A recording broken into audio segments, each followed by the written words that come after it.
बिस्मिल्लाहिर्रहमानिर्रहीम। अस्सलाम वालेकुम friends, welcome to my channel. आज की वीडियो में आपके साथ मैं बहुत ही खूबसूरत प्लांट्स, हैंगिंग प्लांट्स शेयर करने वाली हूँ, जिनकी अगर हमने केयर नहीं की मानसून में तो सारा प्लांट ख़राब हो जाता है। एक स्ट्रिंग ऑफ बनाना का प्लांट है जो बहुत ज़्यादा इसको केयर की ज़रूरत होती है, और एक है बेबी सनरोज़। तो इन दोनों प्लांट की आज आपको मैं कटिंग प्रोपेगेशन का तरीका बताने वाली हूँ। आज की वीडियोज़ बहुत ही इम्पोर्टेंट है अगर आप के पास बेबी सनरोज़ या स्ट्रिंग ऑफ बनाना का प्लांट है। ये स्ट्रिंग ऑफ बनाना का प्लांट अगर आपके पास है तो यहाँ पे आज आपको मैं एक तरीका बताती हूँ कि जिसकी वजह से आपका जो स्ट्रिंग ऑफ बनाना का प्लांट है वो ख़राब नहीं होगा। ये मेरे इसी पॉट में ये वाला प्लांट लगा हुआ था, लेकिन इसमें होल नहीं था और पिछले दिनों मेहमान थे तो मैंने बिल्कुल केयर नहीं की। बारिशें लगातार हो रही थी तो पानी की वजह से ये सारा प्लांट ख़राब हो गया, बिल्कुल सूख गया। एक दो स्टेम ही इसमें रह गई थी। अब ये मैंने दूसरे पॉट में लगाया था, लेकिन वहाँ उसमें भी ज़्यादा इसके रूट्स, जब भी ये नीचे से ख़राब होने लगे आपने फिर इसकी कटिंग को लगाना है। इसकी कटिंग अगर आपने नहीं लगाई तो फिर ये प्लांट सारा ख़राब हो जाता है। अब ये जो टहनियाँ इसकी सूख गई है इसको आप हटा लें, और जो ऊपर की ग्रीन वाली है इसको आप लगाएं, लेकिन 4-5 इसकी लीव्स हटा के आप लगाएं ताकि 2-3 नोड एरिया हो तो इसकी ग्रोथ जल्दी होगी। इसके अलावा दूसरी बात का ये आपने ख़्याल रखना है कि इसमें अगर आपके पास लीफ कंपोस्ट है तो ये प्लांट आपका फिर कभी भी ख़राब नहीं होगा। लीफ कंपोस्ट डालें, सैंड डालें और मिट्टी कम डालें तो ये प्लांट आपका फिर बिल्कुल ख़राब नहीं होगा, क्योंकि ये इस पे मैंने बहुत ज़्यादा एक्सपीरियंस किया है। तो इसमें अगर आपका प्लांट आपके पास है लीफ कंपोस्ट तो उसी में लगाएं, सिर्फ सैंड और मिट्टी थोड़ी सी उसमें ऐड करें, उसमें लगाएं। एक तो ग्रोथ अच्छी होगी, दूसरी ये है कि इसमें पानी नहीं रुकेगा। होल आपने 2-3 पॉट में ज़रूर करने हैं, और ऐसी जगह पे इस प्लांट को रखें कि 1 घंटे की लाइट तो डायरेक्ट इस पे आए, बिल्कुल शेड ना हो। लो लाइट में तो ये बिल्कुल भी ग्रो नहीं होगा। ब्राइट लाइट, तेज़ रोशनी में इसकी ग्रोथ होती है, और अगर 1 घंटे की सनलाइट आए, ग्रीन नेट के नीचे लगा हो और साइड से इस पे लाइट आए तो ये प्लांट अच्छी तरह से ग्रो होता है। क्योंकि पहले साल में जब भी ये प्लांट लेके आती बिल्कुल बस मेरा प्लांट ख़त्म हो जाता, क्योंकि उस टाइम मुझे इसके बारे में अच्छी तरह से केयर का नहीं पता था। तो अभी जो भी मेरी ये 3-4 साल मेरे एक्सपीरियंस हो गया प्लांट्स के साथ, तो मुझे हर चीज़ की, हर प्लांट के बारे में पता चल गया। किस तरह एनवायरनमेंट की ज़रूरत होती है, कैसी सॉइल की, कैसी वाटरिंग किस तरह हम देंगे। पानी का मैं आपको बताऊं, पानी आपने इसको बिल्कुल कम देना है, बस 3-4 दिन में, वो भी सख्त जो गर्मी होती है उसमें 2-3 दिन के बाद आप पानी दिया करें, 2 दिन के बाद। और जब विंटर आ जाए तो फिर तो आपने 4-5 दिनों के बाद पानी देना है। इसकी जो सॉइल है वो नमी हर टाइम मॉइस्ट ना हो। इस प्लांट को ज़्यादा मॉइस्चर पसंद नहीं है।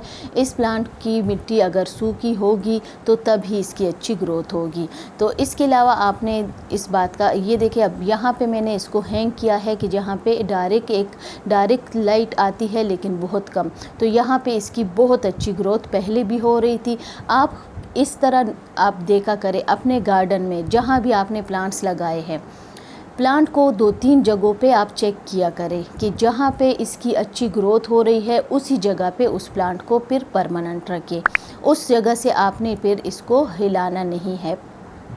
बाज़ टाइम जब हम प्लांट्स की जगह भी चेंज करते हैं तो वो प्लांट ख़राब हो जाता है, क्योंकि दूसरी जगह पे या तो लाइट की कमी होती है, ब्राइट लाइट नहीं आती, या शेड होता है बहुत। तो इसलिए शेड वाले प्लांट की मैं अलग वीडियो बनाऊँ, जो बिल्कुल शेड वाले प्लांट है। ये देखिए, ये है बेबी सनरोज़। ये पॉट आप देखें, ये मेरा पॉट पूरा भरा हुआ था, लेकिन ये प्लांट भी ख़राब हुआ क्योंकि बारिशों की वजह से। इस प्लांट को भी ज़्यादा पानी पसंद नहीं है, और स्पेशली मानसून में तो इसकी कटिंग आपने फिर दोबारा से, ये जो नीचे सारी स्टेम इसकी ख़त्म हो जाती है, ख़राब हो जाती है। तो इसको आपने बारिश के पानी से बचाना है।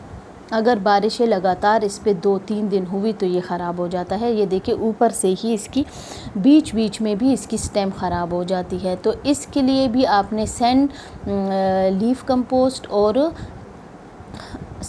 मिट्टी कम लेनी है।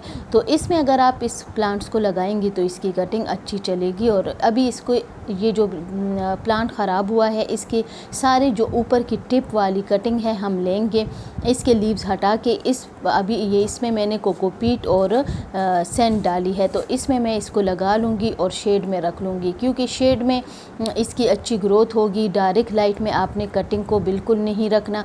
अगर आपने डायरेक्ट कटिंग को ब्राइट लाइट में या तेज़ रोशनी या डायरेक्ट सनलाइट में रखा तो कटिंग ग्रो नहीं होगी। इसको मैं बड़े पॉट्स में रख लूँगी जहाँ पे मॉइस्चर भी बना रहे और लाइट भी इस पे कम आए, तो ऐसी जगह पे हम इसको रखेंगे।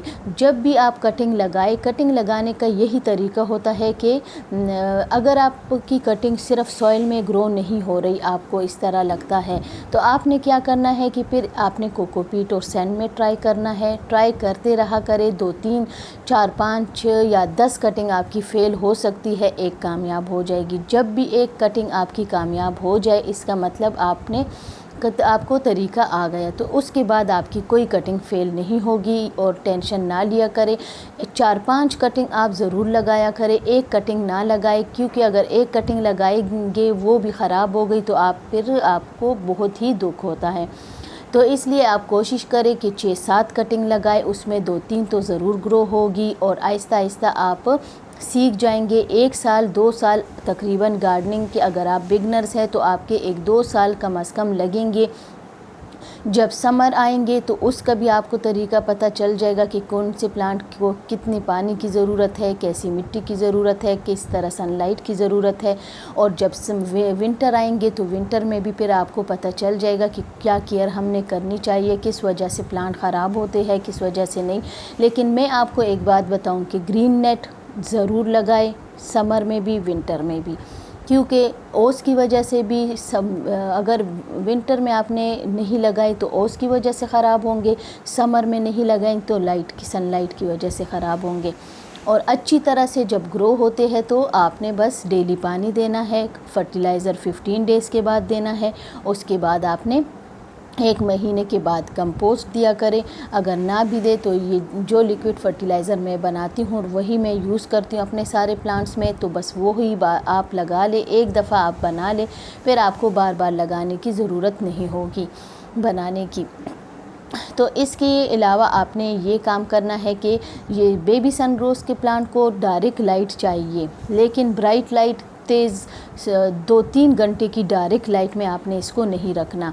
1 घंटे की लाइट आए वो काफ़ी है इसके लिए। अब ये यहाँ पे जो पॉट मैंने रखा है, अब यहाँ पे देखें, इसी के साथ मैंने ये दूसरा पॉट नीचे रखा था दूसरी जगह पे, तो वो सारा ख़राब हो गया और ये बच गया। ये क्यों बच गया? क्योंकि इसके ऊपर पानी, इस पे ज़्यादा बारिश नहीं आ रही थी, बारिश कम आ रही थी यहाँ पे, और इसको पानी कम मिल रहा था। तो ये देखिए, इस प्लांट को पानी की ज़रूरत कम चाहिए, तो ये प्लांट बच गया। ये पूरा पॉट आप देख सकते हैं अच्छी तरह से अभी इसकी ग्रोथ हो रही है। और अभी यहाँ पे मैं सेटिंग कर रही हूँ, इंशाल्लाह नेक्स्ट वीडियो में आप देखेंगी इसकी मैंने सेटिंग थोड़ी सी चेंज की है, क्योंकि साथ साथ मैं चेंज करती रहती हूँ प्लांट्स इधर उधर, क्योंकि यहाँ पे मैंने सारे सकुलेंट रख लिए, यहाँ पे डायरेक्ट सनलाइट आती है तो इन प्लांट्स को डायरेक्ट लाइट की ज़रूरत है।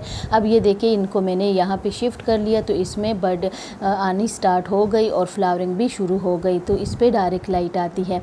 यहाँ पर मैंने सारे सकुलेंट रख लिए, यहाँ पर डायरेक्ट ब्राइट लाइट आती है, ग्रीन नेट मैंने लगाया हुआ है, और यहाँ पर भी मैंने सारे सकुलेंट रख लिए। तो अब यहाँ पर सकुलेंट की ग्रोथ बहुत अच्छी होगी। एचवेरिया के लीव्स इंशाल्लाह अक्टूबर में मैं रखूँगी, तो अगर आपके पास भी है तो जिस तरीके से मैं सकुलेंट की केयर करूँगी, उनकी प्रोपेगेशन करूँगी, तो आपने भी उसी तरीके से करना है। तो इंशाल्लाह इस बार आपके पास भी प्लांट्स काफ़ी ज़्यादा हो जाएंगे सकुलेंट के। ये बेस्ट टाइम होता है अक्टूबर का टाइम। अक्टूबर नवंबर में आप लीव्स ज़रूर रखें, उसके बाद जब आप रखेंगी तो उसकी ग्रोथ फिर स्लो होती है और फिर जब समर आते हैं तो वो ख़राब हो जाते हैं। पिछली बार मैंने जो जनवरी में लीव्स रखे थे तो फिर वो ख़राब हो गए थे, क्योंकि उसकी जो फिर बारिशें होती है, सनलाइट तेज़ हो जाती है तो फिर वो ग्रो नहीं होती। बेस्ट टाइम जो होता है अक्टूबर नवंबर, 20-30 नवंबर तक आप रख सकते हैं। दिसंबर में में भी रख सकते हैं, लेकिन जनवरी फरवरी में भी बिल्कुल ना रखें, फिर वो ग्रो नहीं होंगे, सारे लीव्स ख़राब हो जाए। तो इस तरीके से आपने भी फिर अपने प्लांट्स की केयर करनी है, तो आपके प्लांट्स ख़राब नहीं होंगे। क्योंकि मेरे 3-4 साल का एक्सपीरियंस है, तो मेरे अभी प्लांट्स ख़राब नहीं होते। जो केयर और मैं आपको बताती हूँ वही केयर आपने भी करनी है अभी से।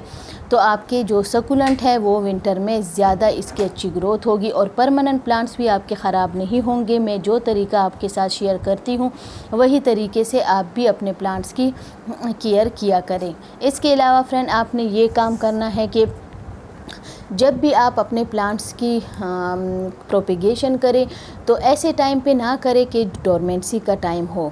आप फरवरी, मार्च, अप्रैल, मई में कर सकते हैं, जून जुलाई में भी कर सकते हैं कुछ प्लांट की कटिंग, लेकिन हर प्लांट की कटिंग नहीं कर सकते। आज की वीडियो कैसी लगी? वीडियो अच्छी लगे तो लाइक शेयर ज़रूर कीजिए। चैनल पे न्यू है तो चैनल को सब्सक्राइब कीजिए। डेली 11 AM मेरी वीडियो आती है, वीडियोस को देखा करें। और होम फेरी गार्डन पे भी मेरी 5 PM वीडियो आती है, वहाँ भी आप विज़िट कर सकते हैं। आप कुछ इन्फॉर्मेशन वहाँ भी आपको मिलेगी। Thank you. अल्लाह हाफिज़।